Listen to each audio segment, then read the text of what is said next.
बिस्मिल्लाहिर्रहमानिर्रहीम अस्सलाम वालेकुम students, I hope you are all fine.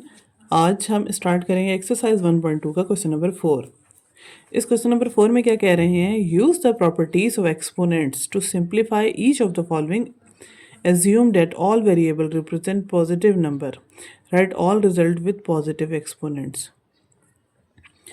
उन्होंने क्या कहा है, उन्होंने कहा यहाँ पे भी अगेन आपने प्रॉपर्टीज़ ऑफ एक्सपोनेंट्स को यूज़ करते हुए आपने इनको सॉल्व करना है और आपने एज्यूम ये करना है, फ़र्ज़ ये करना है कि तमाम के तमाम वेरिएबल्स जो हैं वो पॉजिटिव हैं, प्लस साइन के साथ हैं। तो आंसर जो होगा या फाइनल रिजल्ट भी होगा वो भी आपने पॉजिटिव एक्सपोनेंट के साथ ही देना है।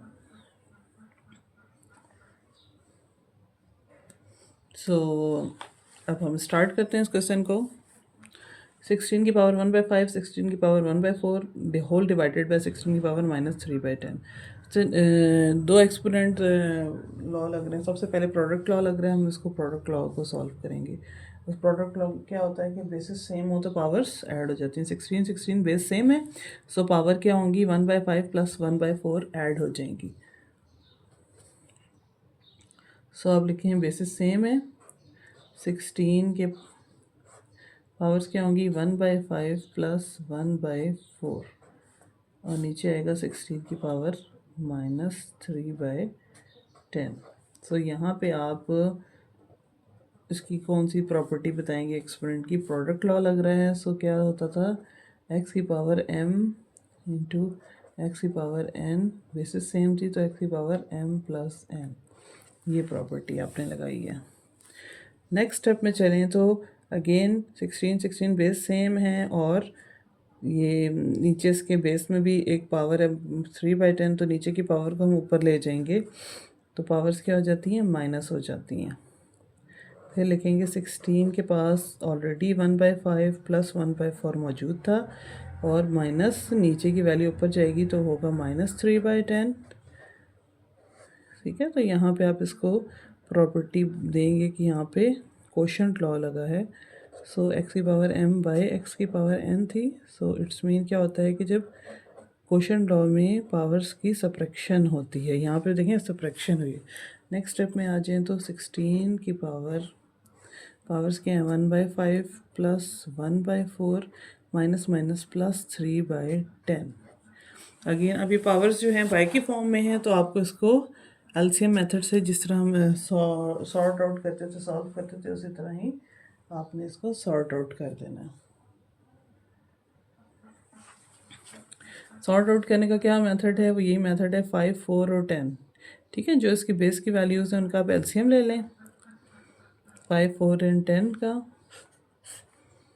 सो 2 ज़ार 4, 2 5 ज़ार 10, अगेन 2 का नंबर है, 2 1 ज़ार 2 5, फिर आएगा 5 1 ज़ार 5, 5 1 एंड 5 1 ज़ार 2, 2 ज़ार 4, 4 5 ज़ार 20। एलसीएम क्या आ गया इनका, एलसीएम आ गया है इसका 20। यहाँ पे 20 लिखें। 5 कब 20 बनता है, 5 4 ज़ार, तो 4 1 ज़ार 4। 4 का टेबल कहाँ तक अप्रोच करते हैं कि 20 आता है, 4 5 ज़ार, सो 5 1 ज़ार 5। 10 का टेबल कहाँ तक पढ़ते हैं, 20 आता है, 10 2 ज़ार 20। ठीक है, 10 2 3 ज़ार 6।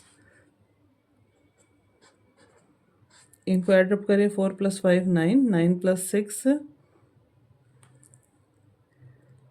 9 + 6 15।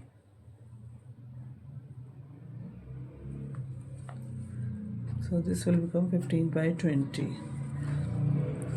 5 3 ज़ार 15 कटिंग कर लें, 5 4 ज़ार 20। सो ये क्या बन गया, 16 को आप लिख सकते हैं, 16 को अगर आप इसके प्राइम फैक्टर बनाएं तो 2 × 16 के प्राइम फैक्टर बनाएं, क्या बनते हैं, 2 8 ज़ार 16, 2 4 ज़ार 8, 2 2 ज़ार 4 एंड 2 1 ज़ार 2, 1 2 3 4। ठीक है, 16 को लिखा जा सकता है 2 की पावर 4 करके, और यहाँ पे पावर क्या मौजूद है, 2 की पावर 3/4 मौजूद थी, ये 4 4 की पावर से कट डाउन हो जाएगी तो बनेगा 2 की पावर 3 बच जाएगी। 2 की पावर 3 मीन्स 2 × 2 × 2, इट्स मीन्स 2 2 ज़ार 4, 4 2 ज़ार 8, 8 is the answer.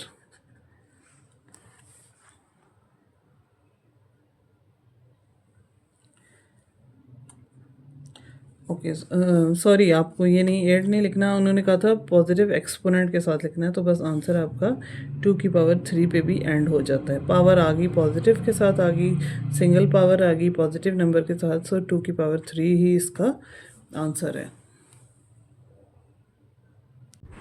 Second part है 7 की पावर 1/3 इंटू 7 की पावर 5/3 माइनस 7 की पावर 4/3।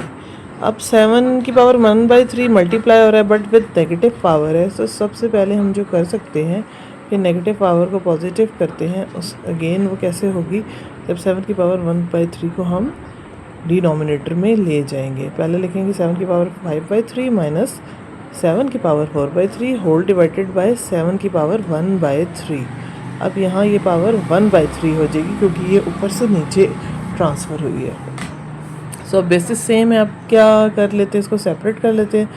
इट्स मीन 7 की पावर 5/3 बाय 7 की पावर 1/3, बीच में नेगेटिव साइन है, 7 की पावर 4/3 डिवाइडेड बाय 7 की पावर 1/3। सो अब इस पर रूल लगेगा, क्वोशंट रूल। 7 की पावर 5/3 माइनस 1/3, आपको पता है नीचे की पावर जो ऊपर जाती है माइनस हो जाती है, सब्ट्रैक्ट होती है क्वोशंट लॉ में। 4/3 माइनस 1/3। सो एलसीएम टेकिंग मेथड से 3 एलसीएम 3 होता है, 5 माइनस 1 एंड अगेन 3 एंड 3 हैं तो दोनों का एलसीएम सेम होगा 3 एंड ऊपर नंबर्स लिखेंगे 4 माइनस 1। 7 की पावर 5 माइनस 1 4/3 माइनस 7 की पावर 3/3। अब 3/3 सेम नंबर है, कट डाउन हो जाएगा। सो ये क्या रह जाएगा, ये बनेगा 7 की पावर 4/3 माइनस 7 की पावर 1। जब भी किसी चीज़ की पावर 1 हो इट्स मीन कि वो 7 ही है, तो ये आगे सिंप्लीफाई नहीं होगा। This is the answer. Third part में देखें, थर्ड पार्ट में देखें तो वो क्या कह रहे हैं, 2 की पावर 2/3 इंटू 2 की पावर 1/7 होल डिवाइडेड बाय 2 की पावर 1/2। अगेन बेसिस सेम है, इसमें पहले प्रोडक्ट लॉ लगेगा। प्रोडक्ट में क्या होता है, पावर से ऐड हो जाती हैं, 2/3 प्लस 1/7 एंड 2 की पावर 1/2। कोशिश यही करनी है कि आपने लॉस को स्टेप बाय स्टेप लेके चलना है। तो सबसे पहले हम इसका प्रोडक्ट लॉ अप्लाई करेंगे। प्रोडक्ट लॉ में आपको पता है कि पावर्स की एडिशन हो जाती है। सो हम लिखेंगे 2 की पावर 3 एंड 7, अब डिफरेंट नंबर है, 3 7 21 हो जाएगा। ठीक है, एलसीएम 3 का टेबल कहाँ तक अप्रोच करते हैं, 21 आता है, 7 का टेबल 3 तक करेंगे। सो 7 2s are 14 and 3 1s are 3 and नीचे डिवाइडेड बाय में 2 की पावर 1/2 एज इट इज़ आएगी। नाउ 2 की पावर 14 प्लस 3 17/21 एंड 2 की पावर 1/2। नेक्स्ट स्टेप में देखें, सो 17/21 एंड 1/2। 2 की पावर, अब अगेन एलसीएम लेंगे आप। सो ये बनेगा कि 2 की पावर 21 एंड 2 का एलसीएम लेते हैं तो 42 आता है। 21 2s are 42, तो 70 2s are 34 एंड माइनस का साइन है, तो इसमें क्या आएगा, माइनस आप साइन में के साथ लगाएंगे एंड देन आप इसको देन आप 21 1s are 21, 34 minus 21 is equal to 13 13/42, 2 की पावर 13/42।